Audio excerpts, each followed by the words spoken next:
In 1936, after the enabling laws, how are you going to get Germany, Italy, and Japan to go to war with Russia? So they form an anti-Comintern pact, anti-communist international pact in 1936. By 1936-37, you got Germany, Italy, and Japan have agreed to fight communism. Why? All of a sudden, why? Because they're getting paid to fight them eventually. That was the grandiose scheme they thought they were going to pull off. And they damn near did it. Al, if I could interrupt here, do you think these world leaders at the time had any concept, as they were shoving their money toward Berlin, that one day Hitler would turn on them? They took that into, it was a calculated risk. That's my theory. Calculated risk. And I'll tell you how it came about. What happened was, they formed the anti-Comintern pact. In 36-37, Germany and Italy sent troops and planes and tanks to overthrow an elected socialist government in Spain. The people got rid of the House of Bourbon. House of Bourbon. The French were running Spain for centuries on and off. Okay? But they had Spanish people figureheads. So they voted them out, and had a socialist government in Spain, and Germany and Italy were there supposedly testing out their weapons. When I was a kid, I used to see newsreels. I saw newsreels, and Germans are bombing Madrid, testing out their equipment. Didn't say anything about the political ramifications of communism, of capitalism. All it said that they're just testing out their planes. As a kid, I remember seeing this on a newsreel in 1936. Oh, that's interesting. That's good. Planes, boom, boom, boom. So anyway, so what happens is, the next thing after that, Germany decides to go into the Sudetenland, 1938, and which included Czechoslovakia and Austria. Okay, and the big deal. Chamberlain got all upset. And he went over there, and they had to make a show that they didn't want Hitler to run all over Europe. So they went over there, and Chamberlain went over there and got Hitler agreement that all he wanted to do was have Austria and Czechoslovakia, and Chamberlain said, peace in our time. Now, maybe I'm just reading into this, but I think it was a ploy, okay? Because if you look at the map, he's got all these troops pouring into Austria and Czechoslovakia, which borders on Russia. I mean, that's the perfect way to get in. They doesn't have to fight anybody to get in there. This is 1938. So the next step is, meanwhile, Stalin is aware of what's going on. Ever since 24, they knew that Germany is getting money from abroad, and they were going to rearm and probably come after communism, because Hitler hated communism. He hated capitalism and communism both. He said both of them were, Jews were involved in both, and they were, without a doubt. The Jews are involved big in capitalism, the Zionists in particular, and in communism. Okay? So is everybody, every other religion too. But the bottom line is, in 1939, very interesting. Japan, how does Japan fit in here? Japan has joined the anti-Comintern pact. That means they're going to have to help Hitler go to war against Russia.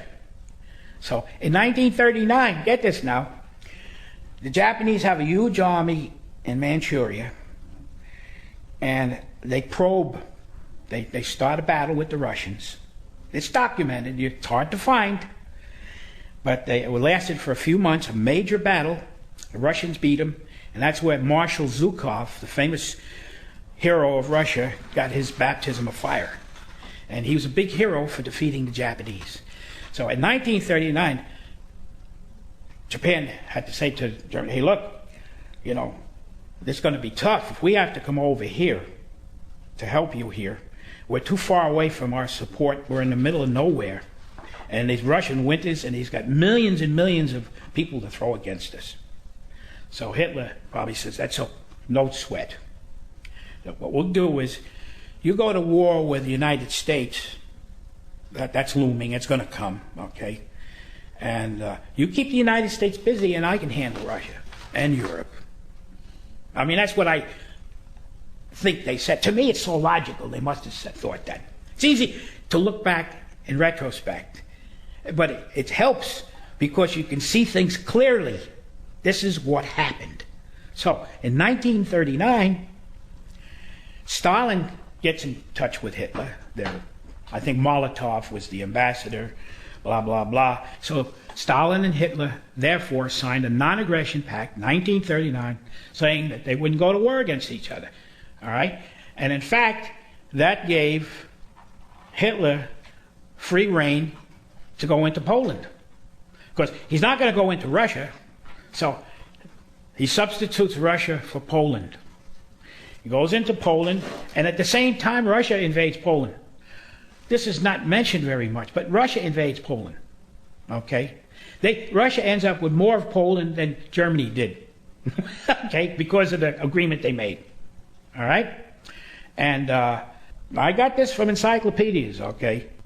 So as soon as Hitler goes into Poland, that's when England and France say, the dirty bastard, we can't trust him. Look what he's doing. So England and France declare war on Germany.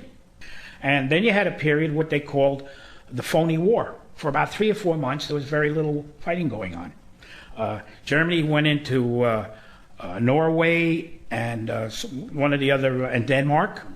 And for about 3 or 4 months, it was called a phony war. Meanwhile, England was building up like crazy, and they sent some troops to France, and the RAF had little landing strips with Spitfires all over there in these French chalets, and they took over. At least that's what Hollywood said anyway.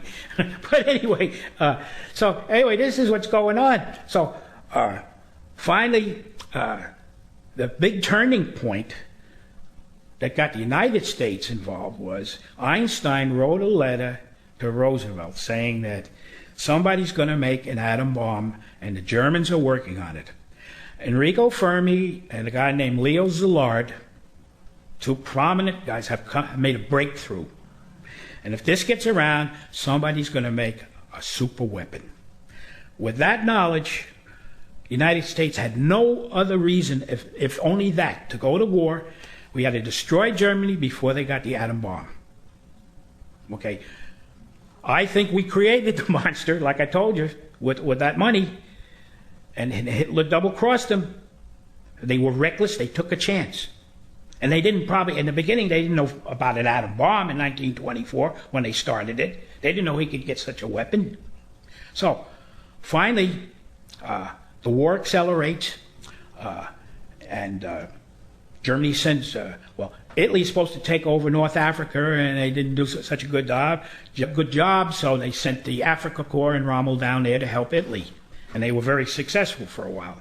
So in the meantime, France is conquered, and they set up a Vichy government in France. Now, Vichy is a city in France. I didn't know that. It took me a while before I realized it's a city in France. They call it the Vichy government, which Germany made a deal with the people. We're not going to destroy you. We're going to give you a reasonable amount of living space. But we want you people to handle your people, the Vichy government. So the first thing that they did, this is very interesting. I'm jumping ahead a little bit. The thing is, they decided after they conquered France and after Dunkirk and all of the British troops had to leave the European mainland, they decided we can bomb England into submission and get them to surrender or have an armistice, and then we'll have Europe all to ourselves. That's what they tried to do. And they failed. Okay? Meanwhile, the United States got involved with the Lend-Lease plan. They were sending goods to England and even Russia. Okay? And so that was the United States' position then. They still were not at war. But they were planning on it. Oh, you better believe they were planning on it. Because they knew Hitler had to be destroyed. If he gets the atom bomb, who knows what happens. So after he fails to get England to surrender, in fact, this guy Rudolf Hess supposedly landed there, tried to make a deal, I think. They didn't talk about it. They said he was nuts. that he didn't know what he was doing. I don't think so. He went over there to make a deal. He was Hitler's real close buddy, even when they wrote Mein Kampf. Rudolf Hess. Yeah, they were real close buddies in prison, involved. Oh, yeah. Anyway, so the situation is resolved that since we cannot defeat England, maybe if we can show the capitalist nations that if we destroy Russia, maybe they'll let us go. We'll have a separate peace. So he goes right then into Russia. Okay? In 41. I think June of 41 goes into Russia. And he makes tremendous headway for a while the weather's halfway decent. Al, you are moving into another area here. We have a question submitted by Myron before the session. It is about the Vichy government in France. He wants to know, do you think the Vichy government in France was anything but a figurehead and really played any part in the war on its own? July the 24th, 1941, the Vichy government, at the behest of the German government, tells the Japanese to come down and occupy Vietnam, or within French Indochina. And they did. As soon as they did that, 2 days later, on the 26th of July, I remember these dates because I like to talk about it. 26th of July,